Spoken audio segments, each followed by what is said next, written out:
आपला 4थ्या अध्यायातला यज्ञ हा विषय विस्ताराने चालू आहे. किती प्रकारचे यज्ञ असतात हे आपण विस्ताराने पाहिजे.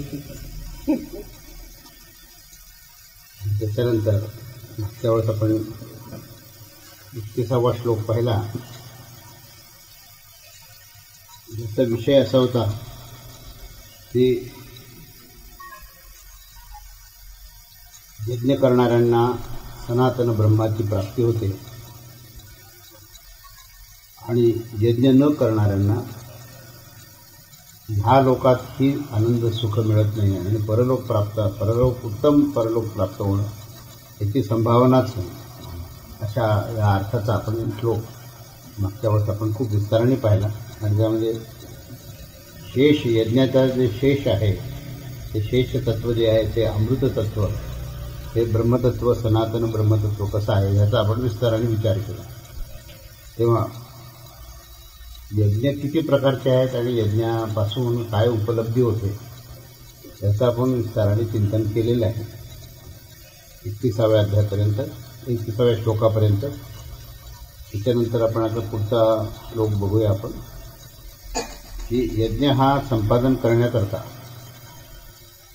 ही काय काय गोष्टीची गरज असते आणि अशा प्रकारच्या यज्ञाचं जे अनुष्ठान केलं तर तो कर्मबंधनापासून कशा प्रकारचा मुक्त होतो असा हा अर्थाचा या 32वा श्लोक आहे. यज्ञ हे क्रियेने संपादन होण्यासारखं आहे असं हे सांगितलं त्यांनी. क्रियाप्रधान करणप्रधान आहे यज्ञ आणि त्याची जी काही परिणिती आहे ती कर्मबंधनापासून संपूर्ण मुक्त होण्याची. तेव्हा श्लोक असा आहे की एवं बहुविधा यज्ञा वितता ब्रह्मणो मुखे कर्मजान विद्धी तान सर्वान एवं ज्ञात्वा विमोक्षसे. अशा प्रकारे आणखी सुद्धा नाना प्रकारचे यज्ञ वेदाच्या वाणीत विस्ताराने सांगितले. म्हणजे 14 प्रकारच्या यज्ञाशिवाय अनेक प्रकारचे यज्ञ वेदामध्ये सांगितले की ज्याच्यामध्ये काही उपलब्धी, काही कामनापूर्ती करता ती वेदामध्ये सांगितलेले अनेक प्रकारचे यज्ञ आहेत, असंख्य यज्ञ आहेत. तर हे जे यज्ञ आहेत हे वेदाच्या वाणीमध्ये विस्ताराने सांगितले. ब्रह्मणामुखे विस्ततः वेदाच्या वाणीमध्ये हे यज्ञ कसे आहेत त्या वेदांनी सांगितले आहेत आणि त्यामध्ये अनेक प्रकारचे जे आहेत ते विशिष्ट प्रकारच्या कामनापूर्ती, जसं पुत्र प्राप्ती करता यज्ञ आहे, धनप्राप्ती करता यज्ञ आहे, सत्ता प्राप्ती करता यज्ञ आहे, युद्धामध्ये जिंकण्याकरता यज्ञ आहे. अशा प्रकारचे त्या काळामध्ये आणि ह्याही काळामध्ये अनेक प्रकारच्या ज्या उपलब्धी माणसाला पाहिजे असतात.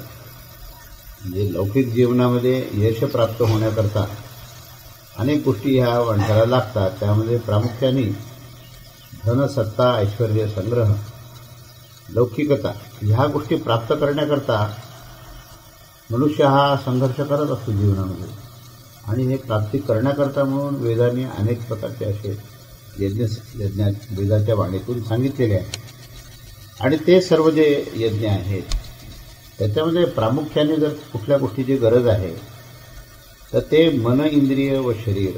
कर्मजान हा जो शब्द आहे म्हणजे क्रिया ज्याच्यातून होते, त्याला करण असं म्हटलेलं. तर करणमध्ये सुद्धा 2 भाग आहेत, एक अंतःकरण आणि बहिःकरण. अंतःकरणामध्ये मन, बुद्धी, चित्त, अहंकार आहे. बहिःकरणामध्ये पंच ज्ञानेंद्रिय, पंचकर्मेंद्रिय. अशा प्रकारे दशेंद्रिय आणि अंतःकरण चातुष्य जो सगळा सूक्ष्म देहाचा भाग आहे. 10 इंद्रिय आणि 4 अंतःकरण, त्या 4 जे अंतःकरण चातुष्याचे भाग आहेत हे 14 भाग जे आहेत हे 14च्या 14 सगळे भाग जे आहेत ते सूक्ष्मदेहाचे भाग आहेत आणि ह्या सूक्ष्मदेहामध्ये ते क्रिया चालू आहेत. आपण बाहेर हातापायाने क्रिया करतो पण प्रामुख्याने त्याचं अधिष्ठान, क्रियेचं जे अधिष्ठान आहे ते अंतःकरणामध्ये आणि इंद्रियामध्ये आहे. तेव्हा यज्ञकरणामध्ये मुख्य जो उद्देश आहे यज्ञाचा तो उद्देश वेदाने जो सांगितला आहे की तुमच्या अनेक प्रकारच्या या येषणा पूर्ण करण्याकरता हे यज्ञ तुम्हाला साध्य करायचे आहे आणि त्यामुळे क्रियाप्रधानता त्यात आहे, करणप्रधानता आहे. म्हणून मनबुद्धी, चित्त, अहंकार, पंचज्ञानेंद्रिय आणि पंचकर्मेंद्रिय ह्या सगळ्याचा विनियोग त्या ठिकाणी करून अंतःकरणामध्ये ज्या काही येष्णा निर्माण झालेल्या आहेत त्या परिपूर्ण करण्याकरता म्हणून यज्ञाची योजना पूर्वी वेदांनी केलेली होती. त्याच्यानंतर ह्या अशा सगळ्या प्रकारच्या योजना जरी त्या असल्या तरी अंततः त्याचा उद्देश करणं आवश्यक आहे. कारण कामना आणि येषणा ज्या आहेत या दोन प्रकारे त्याचा नाश होऊ शकतो. एक म्हणजे भोगून त्याच्यातून मुक्त होणे. ज्यावेळेस अंतःकरणामध्ये जर अशी धारणा ठेवली की आपली ही इच्छा परिपूर्ण करून आपल्याला यात मुक्त व्हायचं आहे, असा प्रकारची जेव्हा बुद्धीमध्ये निश्चय होतो आणि मग जो काही प्राप्त भोग असेल तो सुखाचा असो किंवा दुःखाचा असो तो भोग पूर्ण भोगून त्याच्यातून मुक्त होणे, ही जी प्रक्रिया आहे ही कर्मयोगाची प्रक्रिया आहे. आणि त्या कर्मयोगाच्या प्रक्रियेमध्ये क्रियाप्रधान असलेले जे अंतःकरण आणि बहिःकरणाचा विनियोग आहे. आणि या 14ही करणाचा उपयोग करून आपल्याला ह्या सर्व येषणा सर्व इच्छा या सर्व इच्छा तृप्त करून त्यातून बाहेर पडायचं. ही जर माणसाची धारणा निश्चित झाली तर त्या यज्ञकर्मातून तो मुक्तीच्या दिशेने जाऊ शकतो. कारण आधी आपण पहिल्यांदा भूमिका काय घेतली यज्ञाची की अनासक्त भाव ठेवा, निष्काम भाव ठेवा असं आपण सांगितलं. आणि त्या निष्काम भावनेतून जे समर्पण जो त्याग असतो त्याला यज्ञ असे आपण पहिल्यांदा व्याख्या केली. पण त्याच्यानंतर पुढे भगवंतांनी सांगितलं की हे जरी असलं तरी हे ऐकून काही तुमच्या इच्छा पूर्ण होतील अशीतली परिस्थिती. ऐकल्यानंतर त्याला बौद्धिकदृष्ट्या तुम्ही संमती द्याल, परंतु बौद्धिकदृष्ट्या जरी संमती दिली तरी कारण देहामध्ये सर्व संचित जे आहे ते नष्ट होऊ शकत नाही. एखाद्या गोष्टीला बुद्धीने संमती देणं आणि कारण देहामधल्या सगळ्याच्या सगळ्या इच्छा नष्ट होणं याच्यामध्ये फार मोठा फरक आहे. कारण मनुष्य काय करतो की त्याला संमती देतो, त्याला ते पटतं सुद्धा बुद्धीला, पण जेव्हा तो पुन्हा व्यवहारामध्ये जायला लागतो तेव्हा त्याच्या असं लक्षात येतं की ह्या इच्छा पुन्हा पुन्हा उफाळून बाहेर येत आहेत. आणि ह्या इच्छा ज्या आहेत ह्या नष्ट होण्याकरता केवळ बुद्धीने धारणा करून ह्या नष्ट होणाऱ्या नाही आहेत. हे प्रत्यक्ष जीवन जगताना हे त्याच्या लक्षात येतं. म्हणून वेदांनी त्याच्याकरता काही मार्ग सांगितले की मार्ग असे सांगितले की तू काय कर की ह्या सगळ्या ज्या इच्छा आहेत सगळे जे भोग आहेत हे भोग तू प्राप्त करून घे आणि अंतःकरणामध्ये हे निश्चय कर की आता याच्यातून मुक्त व्हायचं आहे आपल्याला. असा निश्चय करून याची एक एक इच्छा ही परिपूर्ण कर. आणि कर्मयोगाचं मुख्य जे काही साधन आहे ना हे साधन हे भोग प्राप्त करून त्याच्यातून मुक्त होणं आहे. कर्मयोगाचा जो ज्ञानाचा भाग आहे तो निष्काम भाव आणि अनासक्त हे त्याचा ज्ञानाचा भाग आहे. परंतु त्याचा क्रियेचा जो भाग आहे त्या क्रियेच्या भागामध्ये काय जर असेल तर स्वधर्म सिद्ध करा. आपला वर्ण आणि आपला आश्रम शास्त्राच्या अनुसार जे तुम्हाला विहित कर्म आहे ते कर्म करा तुम्ही. आणि ते करत असताना त्याच्यामध्ये जे भोग प्राप्त होतात त्या भोगाला भोगून त्यातून मुक्त व्हा. हा एक मार्ग त्यांनी सांगितलेला. आणि तो भोगल्याशिवाय तुम्हाला कळणार नाही किंवा आता ही तृप्ती झाली आहे का नाही झाली. पण जर तुमची धारणा जर तशी नसेल तर मात्र त्याला अनेक फाटे फुटू शकतात. आणि भोगताना सुद्धा मनुष्य ज्यावेळेस पूर्णपणे त्याच्यापासून हा निवृत्त केव्हा होईल जेव्हा त्याची ती धारणा निश्चित झालेली की आपल्याला हे पूर्वकर्माच्या अनुसार संचितामध्ये इतकं सगळं आलेलं आहे. त्यामुळे जे काही सुख असेल किंवा जे काही दुःख असेल जी काही अनुकूल प्रतिकूल स्थिती मनाची जरी असली तरी आपण मनापासून भिन्न आहोत. आपण आत्मस्थितीमध्ये राहून इंद्रियांना भोगू द्यायचे. त्यामुळे भोग आणि त्याग हा एकत्र आहे. ईशावासी उपनिषदामध्ये हा सिद्धांत सांगितला आहे की भोग आणि त्यागाला एकत्र आणले की भोगत असताना याचा त्याग करायचा आहे ही धारणा ही आत्मस्थितीत गेल्याशिवाय होणार नाही. तेव्हा ज्ञानाचं अधिष्ठान आहे पण क्रियेमध्ये भोग आहे. आणि ज्ञानाच्या अधिष्ठानामध्ये क्रियेमध्ये भोग केव्हा होतील ज्यावेळेस तुम्ही यज्ञ कर्म कराल तेव्हा वेदाच्या अनुसार तुम्ही एक एक इच्छा ती काय पुत्रप्राप्ती आहे, धनसंपदा आहे, आणखीन काही लौकिकता आहे, काही ज्ञानाचा आविष्कार आहे, त्या सगळ्या गोष्टी आपण आपल्या आत्मस्थितीमध्ये राहून त्या एक एक करून त्यातून मुक्त होणं हा एक भाग आहे. आणि हा जो सगळा भाग आहे हा कर्मयोगाचा भाग आहे. तेव्हा कर्मयोगामध्ये भोग भोगत असताना त्याग आहे. दोन गोष्टी एकत्र ह्या मोठ्या गमतीदार आहेत की भोगही भोगायचा आणि त्यागाची धारणा ठेवायची, तेव्हाच त्याला मुक्ती आहे. कारण ह्या श्लोकामध्ये दोन गोष्टी सांगितल्या आहेत.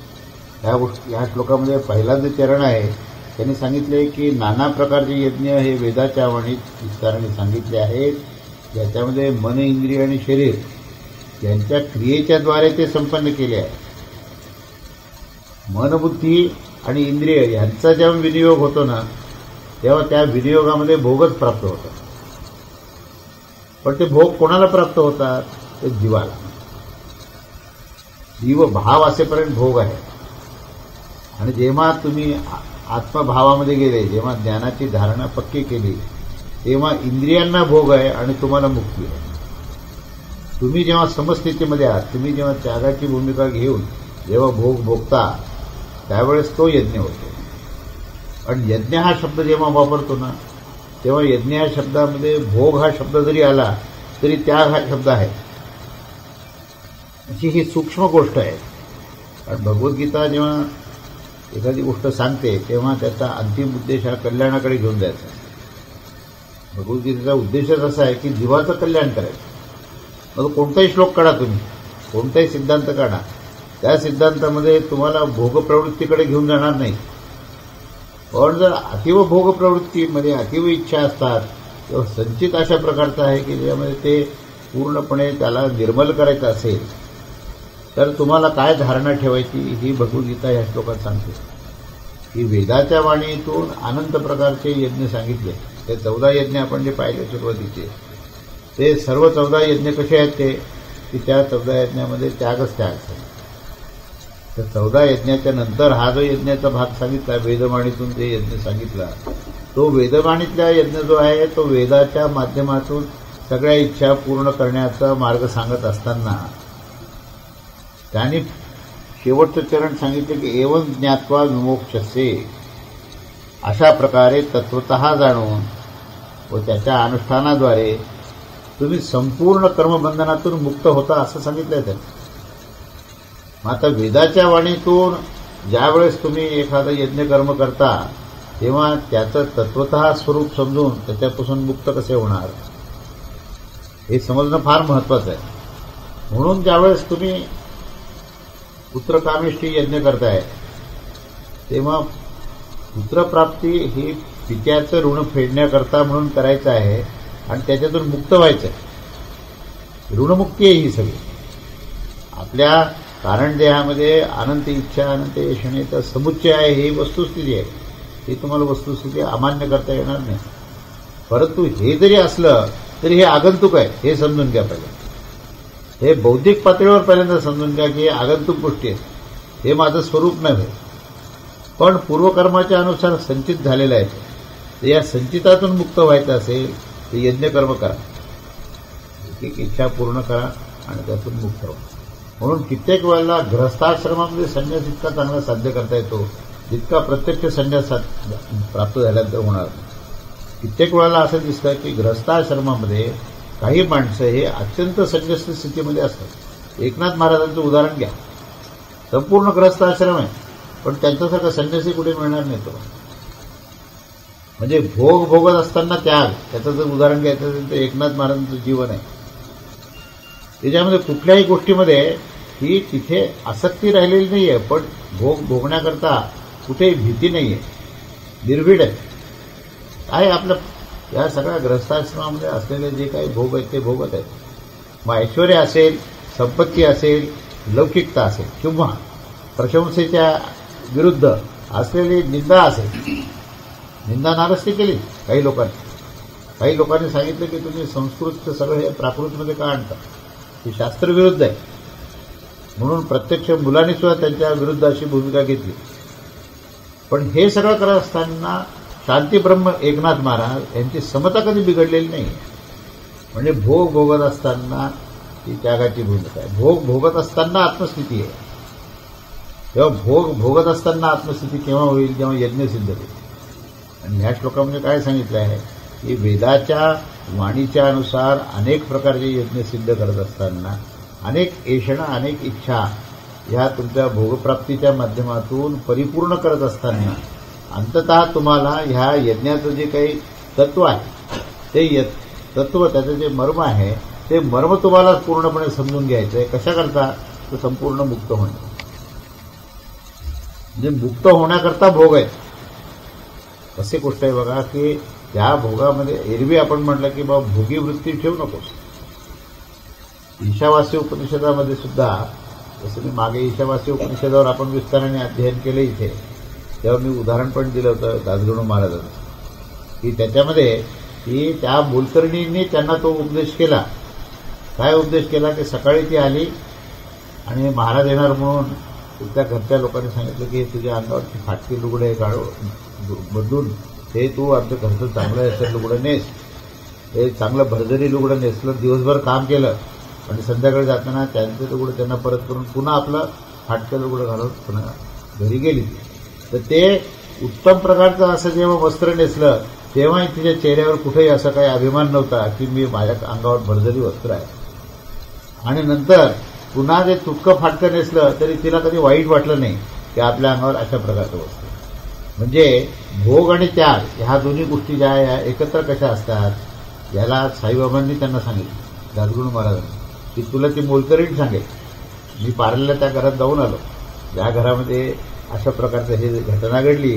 तर योगायोगाने काय झालं की पार्ल्याला आम्ही अशा ठिकाणी गेलो की तिथेच ती घटना घडली गेली आणि त्यांनाच मी सांगत होतो पार्ल्याला ही घटना घडली ते म्हणजे आमचंच ते घर. असा योगायोग आला. काय ते ज्या ठिकाणी साईबाबांची दृष्टी बघा ना, त्यांनी सांगितलं तुला, ते म्हणाले हे कसं काय शक्य आहे. दासगणू महाराजांच्या मनामध्ये जिज्ञासा निर्माण झाली, एक तर भोग असावा नाहीतर त्याग असावा, दोन्ही एकत्र कसं येईल. साईबाबा काय म्हणाले याचं उत्तर तुला तुझं पुढच्या महिन्यामध्ये पार्ल्याला प्रवचन आहे ना, तिथे ती मोलकरीण दिली घटना तेवढी गमतीदार आहे. बघा या आपल्या जीवनात सुद्धा आपण पाहतो की गृहस्थाश्रमामध्ये साध्या साध्या अगदी घरामध्ये सुद्धा काही व्यक्ती अशा असतात की सहजतेने त्यांच्यामध्ये संन्यस्त भाव, कारण ते भोगून त्यांनी त्याग केलेला. त्यांच्या जीवनामध्ये तेव्हा ते गांभीर्याने पाहतात तेव्हा त्यांच्या असं लक्षात यायला लागतं की हे सगळे जे काही धन आहे, ही लौकिकता आहे, ह्या सगळ्या गोष्टी आगंतुक आहेत, वरवर दिसणाऱ्या गोष्टी आहेत. ह्या गोष्टी म्हणजे आनंद, जे काही मुक्तीचा जो आनंद असतो, तो परमेश्वर प्राप्तीचा जो आनंद असतो तो प्राप्त करण्याकरता ह्या गोष्टी नाही आहेत, या आगंतुक गोष्टी आहेत. हे जेव्हा त्याच्या लक्षात येतं तरी पण आपल्याला हे भोगून मुक्त व्हायचं आहे. म्हणून काही वेळेला मृत्यू जवळ आल्यानंतर लोक फक्त नुसतं त्या एकेका पदार्थाचा नुसतं गंध घेतात आणि सोडून देतात. गंध तरी का घ्यावा. काही वेळेला असे थोर पुरुष असतात, ते म्हणतात माझी इच्छा आता कशात राहिली नाही, आज बुंदीचा लाडू कर, आज जिलबी कर, मला आता झालं, माझे दिवस संपत आले. बुंदीचा लाडू त्याला असं वाटतं पण 2-4 लाडू खातील, काही नाही, एक दाणाही खायचा नाही, नुसता त्याचा गंध घ्यायचा आणि ठेवायचा. भोग भोगला आणि मुक्त. अशी उदाहरणं आपल्याला गृहस्थाश्रमामध्ये सुद्धा असे संन्यस्त लोक पाहिले. किती संतांचे अशी उदाहरणं आहेत ज्यांनी गृहस्थाश्रम घेतला पण भोगून त्याग केला. त्यामुळे वेदाच्या आधारावर जो यज्ञ आहे तो यज्ञ असा आहे की त्या यज्ञामध्ये भोग आणि त्याग एकत्र आहे. आणि भोग आणि त्याग एकत्र ज्याला भोगता आला आणि त्यागता आला तर त्यालाच ह्या कर्माचं ते मर्म आहे हे कळलं. अन्यथा पुष्कळदा काय होतं की संन्यास घेतलेला असतो आणि जिज्ञासा मात्र संपलेली नसते. लहानपणी संन्यास घेतलेला असतो आणि अखंडपणे उच्च पदावर बसलेले असतात, सगळ्यांनी मान सन्मान दिलेला असतो. शंकराचार्यांच्या जीवनातली गोष्ट सांगते. जेव्हा त्यांना गृहस्थाश्रमाबद्दल प्रश्न विचारले त्यावेळेस त्यांना प्रत्यक्ष गृहस्थाश्रम काय याचा अनुभव घ्यावा लागला परकाया प्रवेश करून. पण तोपर्यंत त्यांनाही सांगता नाही आलं. एवढे विद्वान म्हणजे शंकराच्या अवतार असताना. तर सामान्य जे संन्यासी आहेत या संन्यासाच्या जीवनात असं घडतं की त्यांना हे फक्त सांगता येतं की हे त्याग करा त्याग करा त्याग, परंतु भोग प्राप्त होत असताना त्याग कसा करायचा हे संन्यासी सांगू शकणार नाही, ते गृहस्थाश्रमातलेच लोक सांगू शकतात. आणि गृहस्थाश्रमामध्येच खरा संन्यासी तयार होऊ शकतो. त्यांनी पूर्ण गृहस्थाश्रम घेतला, तोच पुढे जर संन्यास त्यांनी घेतला तर त्याचा संन्यास हा अतिशय म्हणजे सिद्ध असा संन्यास त्या ठिकाणी होऊ शकतो. म्हणून ह्या ठिकाणी त्यांनी जे ह्या श्लोकामध्ये जे सांगितलं आहे ते असे अनेक प्रकारचे नाना प्रकारचे यज्ञ जे आहे ते वेदाच्या वाणीने विस्ताराने सांगितलेले आहेत. ते सर्व हे तुमच्या क्रियाप्रधान आहेत. मन इंद्रिय व शरीर यांच्या क्रियेच्या द्वारे ते संपन्न होत असतात आणि ते संपन्न होत असताना भोग आणि त्याग ह्याचा जर समन्वय सिद्ध केला तर तुला कर्मबंधनाचं जे काही मर्म आहे आणि कर्मबंधनातून मुक्त कसं व्हावं त्याचा जो मार्ग आहे तो मार्ग तुला हा स्पष्ट होऊ शकेल असं त्यांनी ह्या श्लोकामध्ये सांगितलेलं आहे. तेव्हा यज्ञकर्माचं संपादन हे भोग आणि त्यागाच्या समन्वयामध्ये कसं सिद्ध होऊ शकतं हे या 32व्या श्लोकामध्ये त्यांनी सांगितलेलं आहे. त्याच्यानंतर पुढे आता हे सगळे यज्ञाचे प्रकार तर झाले पूर्ण, पण त्याच्यानंतर पुष्कळदा यज्ञ कर्म करत असताना आपल्याला असं लक्षात येतं की यज्ञाचं जेव्हा जेव्हा वर्णन केलं जातं ना किंवा तुमच्याकडे कोणता यज्ञ झाला तर झाला रुद्रयाग केला आम्ही किंवा चंडीयाग केला असं जेव्हा सांगितलं जातं तो कसा झाला असं जेव्हा आपण त्यांना वर्णन विचारतो बा कसं झाला कार्यक्रम एकंदरीत मग त्याचं वर्णन कसं केलं जातं तर बाबा आम्ही एवढे ब्राह्मण बोलवले होते, वेदशास्त्र संपन्न ब्राह्मण होते, त्यांच्या मुखातून सगळे वेदाचे मंत्र आले, स्वाहाकार झाला आणि मग ह्या स्वाहाकारामध्ये पुढे मग महाप्रसाद झाला आणि महाप्रसादामध्ये इतके लोक अन्नदान झालं, इतके लोक जेवण करून गेले आणि मग ह्या यज्ञाकरता काय काय यज्ञ सामुग्री होती, कोणत्या कोणत्या प्रकारचे हवन सामुग्री वापरली, किती प्रकारची वापरली, त्याचं मूल्य किती होतं, त्याच्यामध्ये द्रव्य किती आपण खर्च केल्या गेलं ह्याचं वर्णन केलं जातं. आणि अंततः एक आकडा येतो असा की आम्ही 4.5 लाख रुपये खर्च करून हा चंडीयाग केला. निष्कर्ष कुठे येतो लक्षात घ्या. या पूर्ण यज्ञाचा जर निष्कर्ष काढला तर शेवटी एक आकड्यामध्ये निष्कर्ष येत होतो की इतका आकडा इतकं द्रव्य त्यामध्ये हे केलं तेव्हा यज्ञ हा कशाचा केला असं म्हटला तर द्रव्याचा यज्ञ केला हा निष्कर्ष आहे. तुम्ही कोणताही बघा कार्यक्रम जर झाला ना तर त्याचा समारोप करताना लोक ज्यावेळेस त्याचं वर्णन करतात ना तेव्हा त्याच्यावर जी काही एकाग्रता कुठल्या भागात जाते तर कोणत्या परमेश्वराची प्राप्ती झाली किंवा कोणत्या प्रकारचं आपला हा सगळा जे जीवन आहे ते धन्य झालं आणि आपली आसक्ती दूर गेली असं सांगणारे फार दुर्लभ म्हणजे फार क्वचित. पण भंडारा कसा झाला, गणेश उत्सव झाला ना मग भंडारा झाला, भंडाऱ्यामध्ये 5,000 माणसं जेवले आणि असं अन्नदान झालं. या अन्नदानामध्ये इतके रुपये खर्च झाले. भागवताचा सप्ताह झाला, भागवताच्या सप्ताहाचं वर्णन काय करता येईल की भागवताच्या सप्ताहामध्ये 10 दिवस भागवत झालं, दररोज 100 माणसं जेवले, वर्णन आहे त्याचं. आणि मग दररोज इतके पक्वान्न केले आणि मग शेवटी काय किती मूल्य झालं, 1.5 लाख रुपये खर्च केला. भागवताचं वर्णन काय होईल की अंततः किती द्रव्य त्याच्यामध्ये खर्च झालं हे आपल्याला सर्वसाधारण आपण पाहतो की या ज्या काही धार्मिक कार्य होतं त्या धार्मिक कार्यामध्ये आम्ही त्याग कशाचा केला तरी इतक्या द्रव्याचा केला. त्यांना जर हळू विचारलं कसं काय तो इतकं केला आणि आम्हाला माहिती आहे जर 1.5 लाख खर्च केले तर आम्हाला 1.5 कोटी मिळणार. मधला एक लपलेला व्यवहार आहे त्यात. उपलब्धी काय, उपलब्धी परमेश्वराची आहे का, उपलब्धी आत्मतत्वाची आहे का, उपलब्धी आत्मभावाची आहे का, हा विचार फार क्वचित फार दुर्लभ असतो. मुख्य म्हणजे याच्यावर सगळा जो भर आहे हा द्रव्ययज्ञावर आहे. आणि म्हणून हे लक्षात घेऊन हा जो पुढचा जो 33वा श्लोक आहे ना ही गोष्ट लक्षात घेऊन त्या 33व्या श्लोकामध्ये काय म्हटलंय त्यांनी, श्रेयान द्रव्यमयात यज्ञात ज्ञानयज्ञ परंतप सर्वं कर्म अखिलं पार्थज्ञाने परिसमाप्यते. परंतप पार्थ द्रव्यमयात यज्ञात ज्ञानयज्ञ श्रेया अखिलं सर्वं कर्मज्ञाने परिसमाप्यते. हे परंतप अर्जुना, द्रव्यमय यज्ञापेक्षा ज्ञानयज्ञ अत्यंत श्रेष्ठ आहे. तसेच जितके म्हणून सर्व कर्मे आहेत ती ज्ञानामध्ये समाप्त होऊन जातात. 2 सिद्धांत याच्यामध्ये फार महत्त्वाचे सांगितलेले आहेत या श्लोकामध्ये. ते आता आपण पाहिलं आहे या श्लोकाची पार्श्वभूमी पाहिली पहिल्यांदा.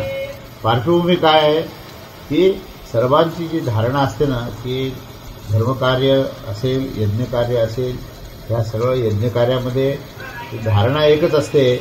ती धारणा अशी असते की आपण इतकं जर द्रव्य दान केलं, इतकं जर द्रव्य खर्च केला तर आपल्याला आपलं धर्मकार्य परिपूर्ण झालं, अशी एक धारणा असते. आणि पुष्कळदा ह्याच्या पलीकडे धारणा जातच नाही, ह्याच्या पलीकडे धारणा जातच नाही.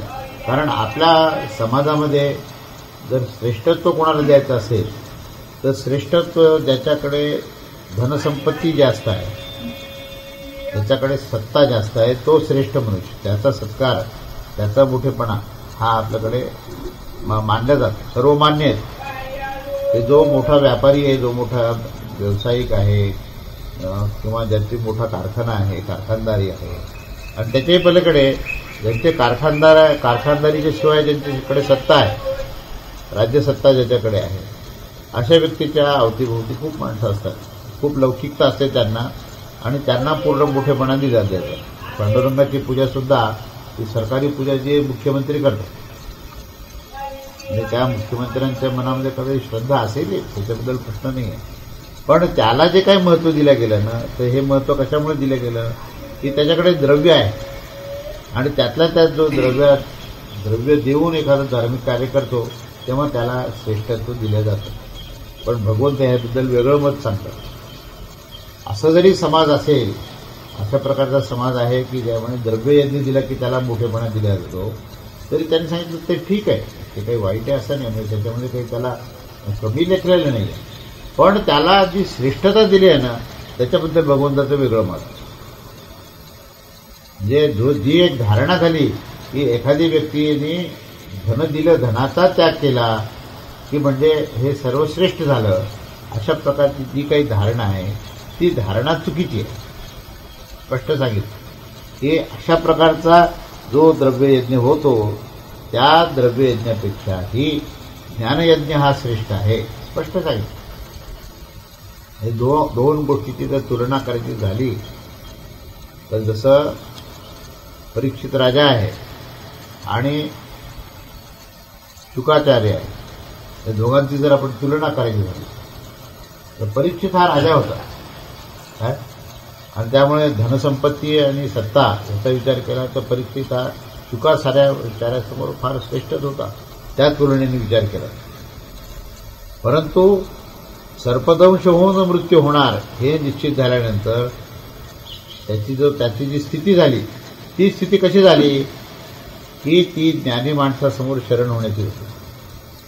आपण भागवताचं जर सुरुवात पाहिली तर त्याचा आधारच तो आहे भागवताचा, की परीक्षित राजाला अशा प्रकारची इच्छा झाली की माझं श्रेयस काय आहे, माझं कल्याण आता कशात आहे. कारण माझा जर 7 दिवसामध्ये जर मृत्यू होणार असेल तर अमरतत्व काय हे मला कळालं पाहिजे, माझं कल्याण कशामध्ये हे मला कळणं आवश्यक आहे.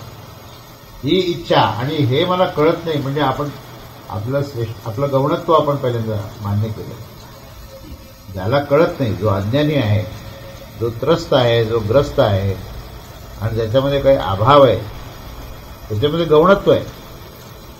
आणि जो सर्वतोपरी समाधानी, सर्वतोपरी संपन्न आहे, जो सर्वतोपरी आनंदी आहे, त्याला कुठल्याच गोष्टीचे काहीही अभाव नाही, असं ज्यांचं व्यक्तिमत्व आहे ते व्यक्तिमत्व ह्यांच्या तुलनेने श्रेष्ठ आहे. श्रेष्ठ आणि गौण ह्याचा जर विचार करायचा झाला तर आपल्याला त्याचा तौलनिक अभ्यास करताना आपल्याला ह्या भागवताच्या ह्या प्रसंगातून सुद्धा आपल्याला लक्षात येऊ शकतं की परीक्षित राजा हा सर्वतोपरी धनाने संपन्न आहे, सत्तेने संपन्न आहे, परंतु अभाव निर्माण झाला, ज्ञानाचा अभाव निर्माण झाला की माझा जर 7 दिवसांनी मृत्यू होत असेल तर माझी गती काय राहील, माझं कल्याण कशात राहील, ही जी जिज्ञासा निर्माण झाली.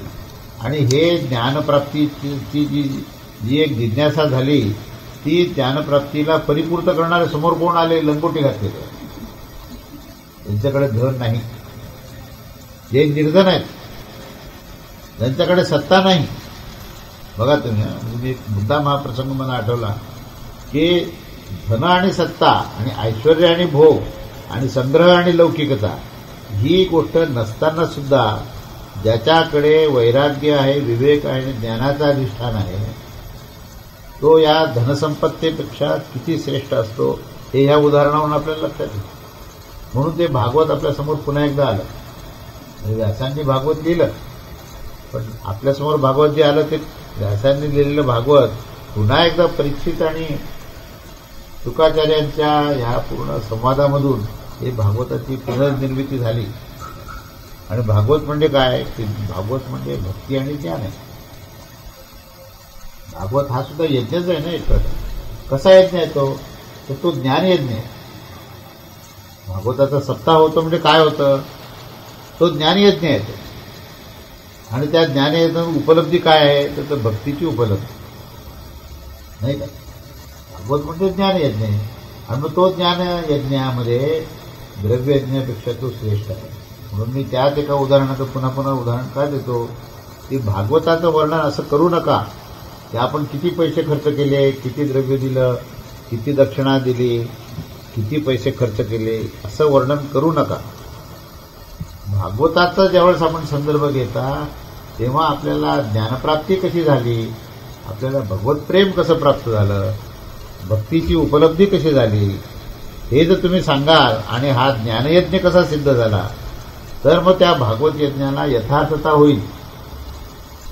एकच गोष्ट असते पण धारणा भिन्न असल्यामुळे त्याच्यामध्ये उपलब्धीमध्ये फरक आहे. घटना एकच आहे की तेच गुरुजी आले, त्यांनीच त्याच्यावरचं पूर्णपणे निरूपण केलं आणि तीच संस्कृत संहिता तुम्ही 10 दिवस वाचली. पण लक्ष सगळं काय, की आजचा नैवेद्य काय, आज काय काय अन्न पदार्थ खायला ठेवलेले, प्रसाद काय, आज कोणाकडून प्रसाद मिळणार आहे, कोण करणार आहे, किती रुपये खर्च करणार आहेत, ते सगळं लक्ष तिकडे आहे. इकडे संस्कृत संहिता वाचन चालू आहे, पण डोक्यात विचार जे आहेत ते चालू आहेत की कोण किती पैसा खर्च करणार आहे.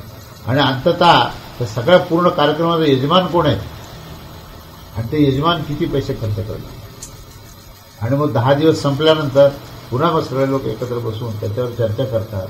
ही सगळी चर्चा द्रव्याची आहे, त्याचा निषेध आहे.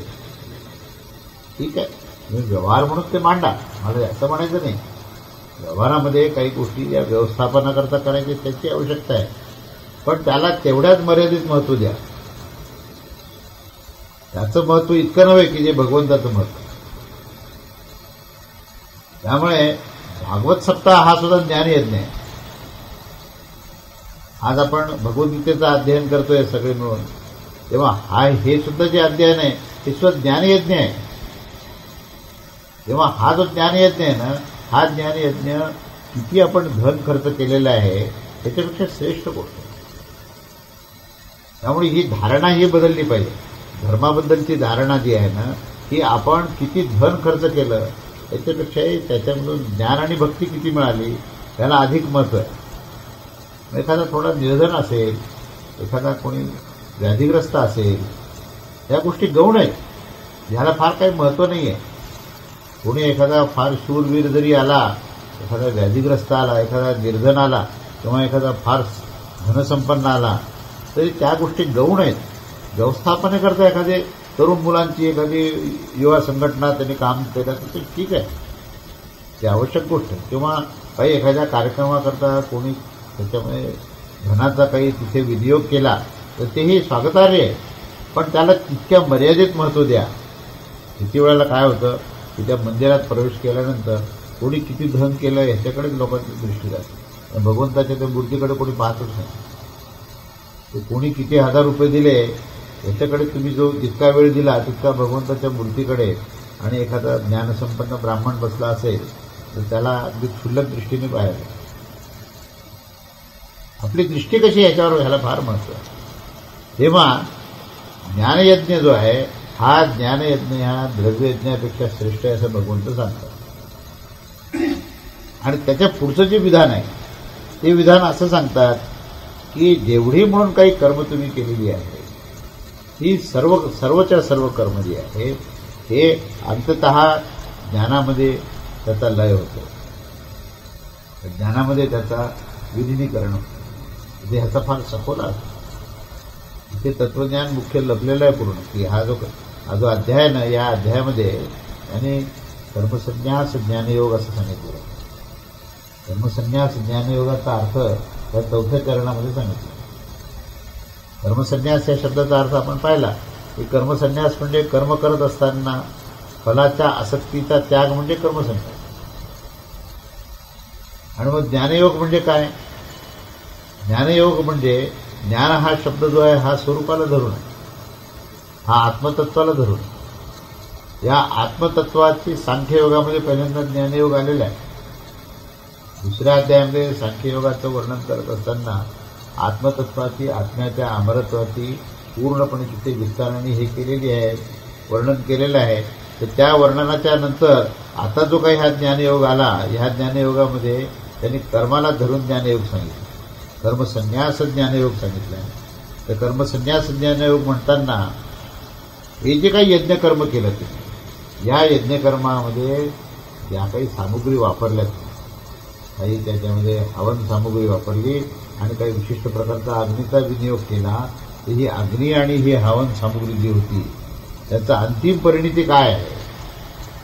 तर ही सर्व जी कर्माची जी काही सामुग्री होती ती समग्र सामुग्री जी आहे ती यज्ञात टाकून अंततः त्याच्यामध्ये जी विभूती निर्माण झाली ना, त्यांची अंततः विभूती निर्माण झाली की ज्या विभूतीमध्ये आता पुन्हा काही त्याच्यामध्ये कुठल्याही प्रकारची इच्छा, वासना, कुठल्याही प्रकारची त्याच्यामध्ये प्रक्रिया राहिलेली नाही. क्रिया सगळी संपते. जेव्हा विभूती येते ना, जेव्हा भस्म येते की नाही, तर भस्माच्या महात्म्यामध्ये सुद्धा पुष्कळ वर्णन आहे, फार मोठं वर्णन आहे. तर भस्म म्हणजे काय की ज्या ठिकाणी सर्व कर्म जे आहेत ते लीन झाले, लय झाला, सगळ्या संविधा, सगळ्या प्रकारच्या त्याच्यामध्ये ज्या काही यज्ञाची जी सामुग्री आहे ती सामुग्रीमध्ये कसा होता, भेद होता ना पूर्ण, की तूप वेगळं आहे, संविधा वेगळ्या आहेत, आणखीन काही सामुग्री जी आहे ती वेगळी आहे, तो टाकणारा मनुष्य वेगळा आहे, यज्ञकर्म करणारा जो कोणी ब्राह्मण आहे तो वेगळा आहे, अग्नी वेगळा आहे. म्हणजे अशा एक 10-15 वस्तू ज्या आहेत त्या भिन्न भिन्न तुम्हाला दृश्यमान दिसतात. आणि संबंध जेव्हा ती प्रक्रिया होऊन जेव्हा हे यज्ञकर्म संपतं तेव्हा काय पाहतो, सगळे लोक त्या विभूतीकडे पाहतात. त्या विभूतीमध्ये एक तरी गोष्ट वेगळी दिसते का तुम्हाला, की तूप त्याच्यातून वेगळं काढून दाखवा किंवा तुम्ही संविधा वेगळं काढून दाखवा. तर कुठल्याही प्रकारचं कर्म जे आहे, ती जी क्रिया आहेत आणि क्रियेची जी साधनं आहे ते साधनं एकतत्वामध्ये विलीन होतात. हे बाह्य जे काही सामुग्री आहेत त्याप्रमाणे अंतरंगातल्या सामुग्री आहेत. त्या अंतरंगातल्या सामुग्रीमध्ये सगळ्यात मुख्य जर काय असेल की मधल्या जे काही अंतःकरण आणि बहिःकरण आपण म्हणतो की ज्याच्यामधून क्रियाप्रधानता आहे, ही क्रियाप्रधानतामध्ये भेद आहेच आणि ती प्रकृती आहे. प्रकृतीमध्ये हा भेद आहे, पण या प्रकृतीच्या माध्यमातून क्रिया करत करत अभेद्य स्थितीमध्ये जातो, समतेच्या स्थितीमध्ये जातो. आणि समतेची अभेद्य स्थिती म्हणजे ती विभूती जी आहे ना, ती विभूती म्हणजे ज्ञानाचं प्रतीक आहे. विभूती म्हणजे ज्ञान आहे. विभूती ही काही वेगळी भिन्न नव्हे, की ज्याच्यामध्ये सर्व प्रकारच्या गोष्टी, सगळ्या प्रकारचे भेद हे त्याच्यात लीन झालेले. आम्ही भेदातून अभेद्याकडे जातो. भेद आहे, पहिल्यांदा सर्व भेद आहे की मी यज्ञ करणारा आहे, हा अग्नी आहे, ह्या संविधा आहेत आणि मंत्र म्हणणारे ब्राह्मण आहेत, हे सगळे जे आहेत नंतर शांत झाले, नंतर सगळं शांत झालं आणि ते भस्म आहे. आणि त्या भस्माला लिंपन करणारा महादेव आहे. तो महादेव जो आहे ना, तो का बरं भस्माला लिंपन करतो? कारण तो समस्थितीमध्ये आहे, त्याच्यामध्ये विषमता ही नावाची गोष्टच नाही. त्याची दृष्टी ही समदृष्टी आहे. त्या समदृष्टीमुळे तो सगळ्या विभूतीला धारण करतो आणि त्या विभूतीमध्ये सगळ्या गोष्टी आल्या. म्हणजे जे जे म्हणून काही क्रियेच्या माध्यमातून जेवढ्या काही ज्या भेद आहे, जी भिन्नता आहे, ती भिन्नता ज्याच्यामध्ये लीन होते ते ज्ञानतत्व आहे, त्या विभूती, ते आत्मतत्व. तेव्हा या सगळ्या यज्ञाचं जर प्रयोजन काय असेल तर प्रयोजन जे आहे हे समस्थितीमध्ये जाणे, आत्मस्थितीमध्ये जाणे, ज्ञानस्थितीत जाणे. अंतिम तो ज्ञानयज्ञ श्रेष्ठ आहे असं सांगताना, अंततः ज्ञानयज्ञ श्रेष्ठ सांगताना ज्ञानतत्व काय हेही सांगितले. ज्ञानतत्व जे की ज्याच्यामध्ये सर्व भेद विलीन झालेले आणि भेद प्रकृतीमध्ये नाक, डोळे, कान, भिन्न इंद्रिय आहेत, त्रिगुण आहेत, सत्वगुण, रजोगुण, तमोगुण. त्यानंतर शब्द, स्पर्श, रूप, रसगंध सगळे तन्मात्र आहेत, ह्या पंचमहाभूत आहेत. ही सगळी जी प्रकृती आहे ना, ही सगळी प्रकृती कशी भेदात्मक आहे, भेद दिसते. पण हे भेद ज्या अधिष्ठानावर उभे आहेत ना, ती अभेद्य स्थिती आहे, ते ज्ञान. आणि ज्यावेळेस हे यज्ञकर्म होतं ना, तेव्हा हे अनंत प्रकारचे जे पदार्थ आहेत हे त्या अग्नीमध्ये आहुती चालू आहे. हाच कर्मयोग आहे. आणि ह्या कर्मयोगाची परिणिती काय असेल तर ज्ञान. सिद्धांत याच्यामध्ये कसे सूक्ष्म सांगितले हे आपल्याला समजणं आवश्यक आहे. की सर्व प्रकारच्या क्रिया, सर्व प्रकारचं कर्म ज्यावेळेस अनासक्ती सिद्ध होते, जेव्हा निष्काम भाव सिद्ध होतो, त्यावेळेस अंततः परिणिती ही ज्ञानस्वरूप होते. तेव्हा ही सर्व कर्मे जे आहेत, हे सर्व कर्मे हे ज्ञानात लीन केव्हा होतात? जेव्हा पूर्ण निष्काम भाव आहे, पूर्ण सहज भाव आहे, पूर्ण निरंकारी स्थिती आहे, पूर्ण आत्मभाव आहे. त्या ठिकाणी कुठेही भेद नावाची राहिली नाही, गोष्ट राहिली नाही. आणि त्यानंतर क्रिया ही चालू आहे. पुन्हा दुसऱ्या दिवशी यज्ञ होईल. यज्ञकर्म जे आहे हे अखंड आहे. सृष्टीमध्ये तुम्ही बघा की असं काही नाही आहे की बाबा विभूती झाली म्हणजे यज्ञकर्म थांबले, असं नाही आहे. पण धारणा बदलली, धारणा पूर्णपणे बदलली. महादेव सुद्धा नेहमी ध्यानस्थ का बसले? आणि ते विभूती लावलेले आहेत. जे सद्गुरू आहेत ते आदिगुरू आदिनाथ आहे, आणि ते आपल्याला नेहमी भस्माचं हे लावून ते शांत स्थितीमध्ये बसलेले, समस्थितीमध्ये बसलेले. आणि विषमता कुठे आली? त्याने प्रकृती धारण केली. ठीक आहे, धारण केली तर हरकत नाही. यज्ञकर्म करा, यज्ञकर्मातून तुम्हाला ज्ञानस्थिती मिळाली. तेव्हा ही सर्व ज्या क्रिया आहेत आणि या क्रिया करण्याकरता ज्या काही विषमस्थिती आहे, त्या सगळ्या विषमस्थिती ह्या तुमच्या स्वभावामध्ये आहे.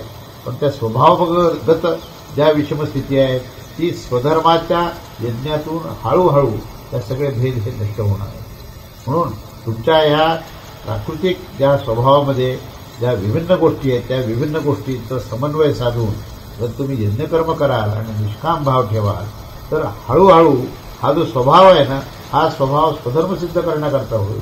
आणि स्वधर्मसिद्ध जेव्हा होत असतो तेव्हा तो स्वाभाविक सहज स्थितीमध्ये जातो.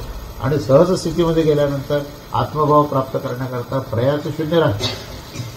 प्रयत्न काहीच राहत नाहीत ना, क्रिया ही थांबून जाते. आणि अक्रिय स्थितीमध्ये कर्म होत राहतं. अकर्म स्थितीमध्ये ज्यावेळेस तो होतो, अकर्म म्हणजेच महादेव आहे, हे लक्षात घ्या. महादेवाची व्याख्या म्हणजे काय? की ज्या ठिकाणी प्रचंड क्रिया चालू आहे पण स्वतः मात्र अकर्म स्थितीमध्ये तो महादेव आहे, तो महेश्वर आहे. त्याने विभूती धारण केली. की अकर्म स्थिती म्हणजेच ज्ञानस्थिती आहे. म्हणजे क्रिया चालू असताना सुद्धा ज्ञानाची अखंड स्थिती राहणे.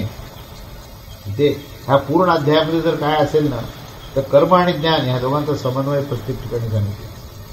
आणि मग क्रिया ही त्या ज्ञानामध्ये विलीन होते. याचा अर्थ काय? की आसक्ती आणि जो ऐषणा, इच्छा, ज्या वासना, कामना ज्या आहेत, या कामना शून्यवत होणं म्हणजे क्रियेचं विलिनीकरण ज्ञानात. म्हणजे क्रिया थांबत नाही. काही लोक म्हणतील ज्ञानाची स्थिती झाली तर मग क्रिया थांबली का? क्रिया ही अक्रिय स्थितीमध्ये जाते, कर्म हे अकर्म स्थितीमध्ये जाते. स्वभाव हा स्वधर्मात विलीन होऊन तो स्वाभाविक सहज स्थितीमध्ये जातो, ही ज्ञानस्थिती आहे. पण याचा अर्थ क्रिया थांबत नाही. कारण भगवंतांनी कर्मयोगामध्ये हे सांगितलं की कर्म कधीही थांबणार नाही, अखंडपणे कर्म चालत राहील. धारणेत बदल झाले. धारणा जी अज्ञानाची होती ती ज्ञानात विलीन झाली ती. आणि अशा रीतीने सर्व प्रकारच्या कर्माची आसक्ती ही ज्ञानात विलीन होते आणि सर्व प्रकारची आसक्ती ही समाप्त होते. अशा प्रकारचा हा ज्ञानयज्ञ.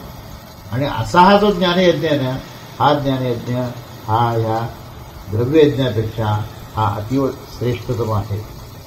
आणि हे सगळं प्राप्त करायचं जर असेल, हे सर्व ज्ञान जे सांगितलं भगवंताने, परंतु भगवंताला माहिती आहे की हे जरी मी सांगितलं तरी अर्जुनाचा सबंध मोह अजून गेलेला नाही.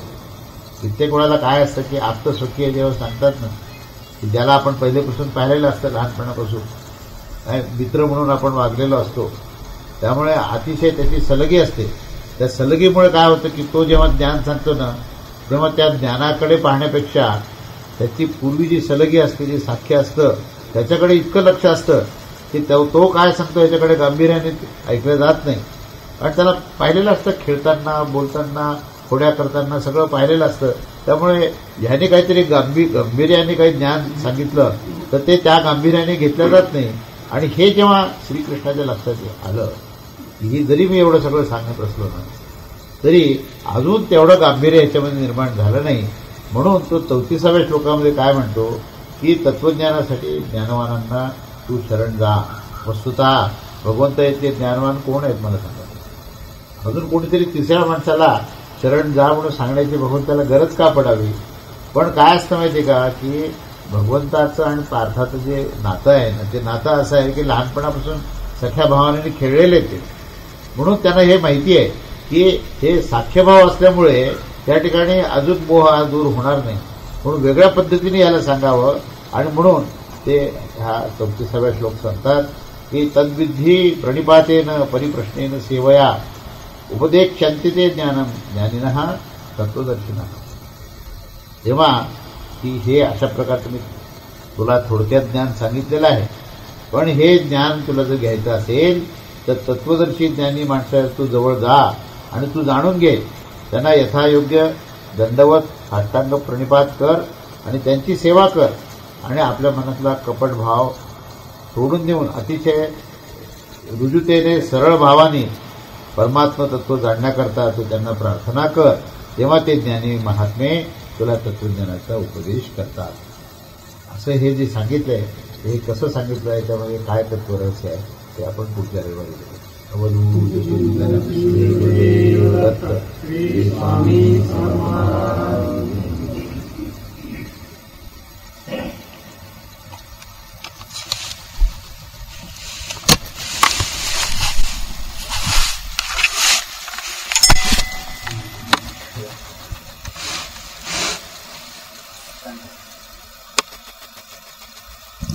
त्याच्यावर